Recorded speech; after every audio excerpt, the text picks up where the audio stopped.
Olá pessoal, tudo bom? Meu nome é Pedro, sou advogado, bem-vindos ao meu canal.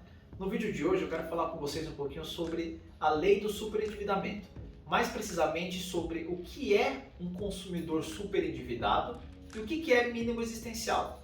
Certamente, você que está assistindo aqui meu vídeo, você já se deparou com essas expressões, fazendo algumas pesquisas, conversando com alguém, e eu espero no vídeo de hoje poder explicar de forma clara e objetiva o que significa isso. Então eu vou fazer um corte aqui. Eu vou explicar primeiro o que é o consumidor superendividado e o que é o mínimo existencial. Tá? Para ficar mais claro, é melhor para a gente poder seguir dessa forma. Vamos lá. Consumidor superendividado. Basicamente, consumidor superendividado é aquele consumidor que não consegue dentro do mês pagar suas contas de consumo sem que isso atinja o seu mínimo existencial. Então, por exemplo, a pessoa recebe um salário, R$ 3.000, e ela tem contas para pagar. Dentro daquele mês ela não consegue pagar essas contas sem que isso comprometa o mínimo existencial dela. Já dando um spoiler aqui, adiantando um pouquinho, mínimo existencial é o valor que ela precisa ter sobrando no final do mês. Basicamente é isso. Né? Eu tenho um salário de R$ 3.000, eu tenho contas para pagar, com o salário pagando as contas, precisa me sobrar um valor. O valor é de R$ 600, que a lei diz. Tem que sobrar R$ 600. Sobrando R$ 600, ok. Se não sobrar R$ 600, sobrar menos ou não sobrar nada, então isso feriu o meu mínimo existencial. Eu já estou aqui indo para o mínimo existencial, mas eu prometo que já eu falo melhor dele. Essas dívidas são todas as dívidas de consumo, né? Ou seja, dívidas de plano de saúde, cartão de crédito, mercado, e etc. Essas dívidas elas podem estar vencidas, elas podem vencer naquele mês. Tá bom? O importante é que o consumidor não consiga pagá-las. Se não conseguir pagar dentro do mês, é um consumidor superendividado.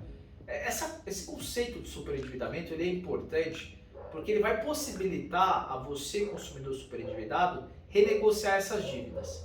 Tem um vídeo aqui no meu canal que eu trato sobre a renegociação dessas dívidas e vocês vão entender, vocês vão ver que é muito legal, é muito importante conhecer isso, porque você vai conseguir pagar todas essas suas dívidas por um prazo longo e parcelas que vão caber no seu bolso. Tá?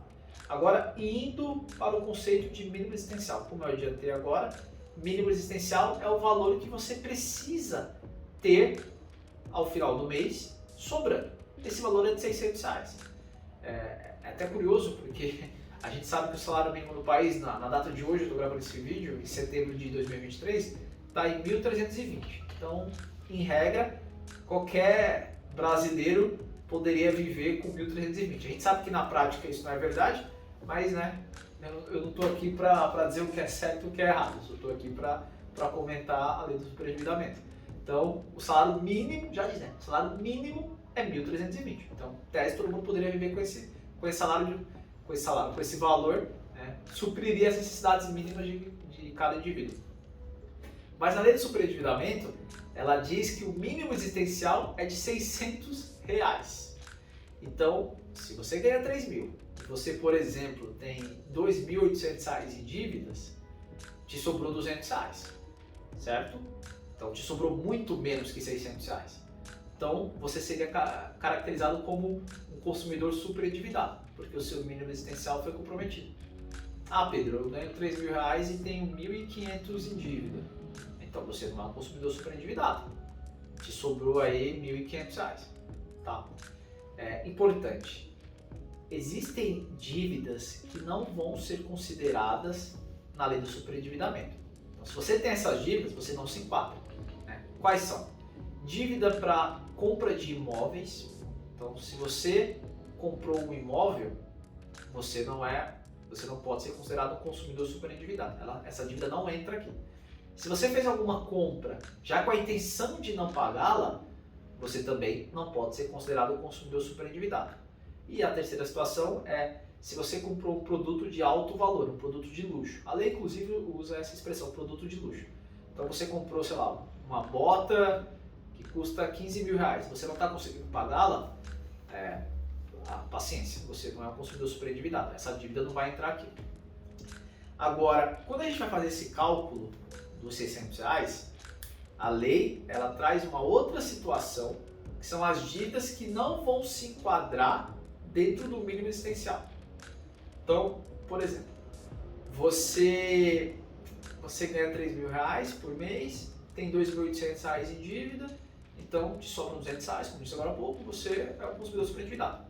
Só que a gente tem que avaliar as dívidas que somadas dão esse valor de R$ 2.800.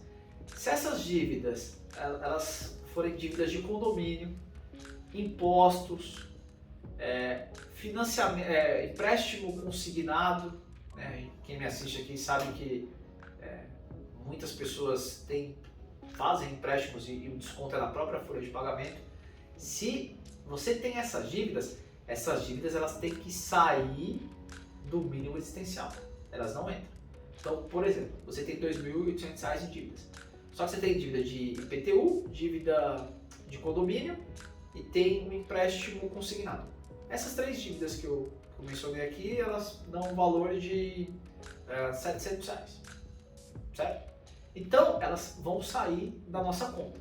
Então, para ser considerado o mínimo existencial, você tem então R$ 2.100 em dívidas. Se você tem R$ 2.100 em dívidas, te sobram R$ 900. Então, você não é considerado um consumidor superendividado, tá bom? Mas lembrem-se, espero que não fique confuso isso para vocês. Essas situações que eu disse agora, impostos, condomínio, empréstimo consignado, são situações, são dívidas que a gente utiliza, que elas não podem ser utilizadas para caracterizar o mínimo existencial. As dívidas que eu disse agora há pouco, produtos de alto valor, de luxo, ou aquelas compras que você fez já com a intenção de não pagar, elas podem entrar no mínimo existencial, né? Não é que elas não entram, mas elas não podem ser utilizadas para renegociação, tá bom? Então, se você comprou um produto de luxo, você não está conseguindo pagar, evidentemente que esse produto, o valor desse produto está comprometendo o seu mínimo existencial, mas você não vai poder utilizar a lei do superendividamento para renegociá-lo, tá bom? Depois assistam aqui o meu vídeo que eu abordo sobre a renegociação pela lei do superendividamento e vai ficar muito mais claro para vocês como é que é esse procedimento. Mas eu espero que no vídeo de hoje vocês tenham compreendido o conceito de devedor, de consumidor superendividado e o que é esse mínimo existencial. Entendendo isso de forma clara, vai ficar muito mais fácil para vocês poderem vislumbrar a oportunidade que terão em renegociar suas dívidas. Tá certo? Obrigado, tchau, tchau.